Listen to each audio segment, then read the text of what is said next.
je parle juste de l'hypocrisie des gens qui étaient autour d'eux Mhm. et qui ont retourné leur veste alors qu'ils savaient qui avaient vu les mêmes choses que moi, que c'était Peut-être. totalement scénarisé. Et c'est d'ailleurs comme ça que souvent se passent les histoires de harcèlement. Vous avez les premiers harceleurs, ceux qui sont devant, hein, ceux qui montrent à quel point waouh, ce sont des gens forts hein, qui harcèlent les plus faibles. Et il y a ceux qui contribuent au harcèlement, qui sont derrière et genre c'est gentil, exemple tout bête mais les donations.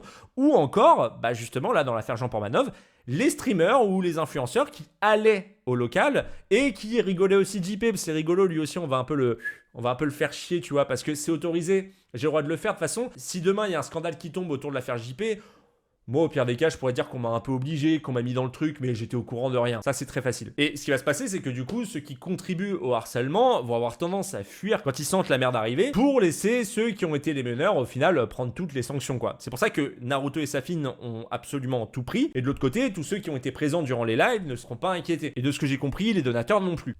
Et je voulais absolument vous en parler parce que, en fait, dans ce live-là, hein, quand Nasdaq parle et quand Adé Laurent répond, les deux points de vue se tiennent. Nasdaq, lui, quand il dit que de ses propres yeux, il a vu que c'était scénarisé, etc., bah, si ça se trouve, ce qu'il dit est entièrement vrai. C'était peut-être scénarisé, c'est un fait. Et de l'autre côté, Adé Laurent qui dit que bah, ça n'enlève en rien la violence. Et c'est vrai, c'est-à-dire que la violence de ce qu'a vécu JP, même si c'est scénarisé, bah, par rapport à tout ce que je disais précédemment, c'est d'une telle violence que cette excuse-là ne marche pas. Même si on te dit c'est scénarisé, mais ça reste violent. Quand t'es là à lui mettre constamment des gifles, qui dit qu'il sent plus son visage, qu'il en peut plus, qu'il est là en train de pleurer, parce que les pleurs qu'il a, alors comme je vous le dis, soit c'est un sacré acteur, soit il était vraiment au bout du rouleau, mais même, il n'y a pas un moment où tu te poses derrière et tu lui dis, t'es sûr que ça va, hein? T'es sûr? Non, en fait, ça paraissait normal, c'était rigolo, en fait, de le taper. Il n'y a pas eu, je sais pas, j'ai pas cette sensation qu'il y a eu un moment où ils se sont dit, peut-être que là, on va trop loin, on va lui demander, on va peut-être faire une pause, prendre plusieurs jours, etc.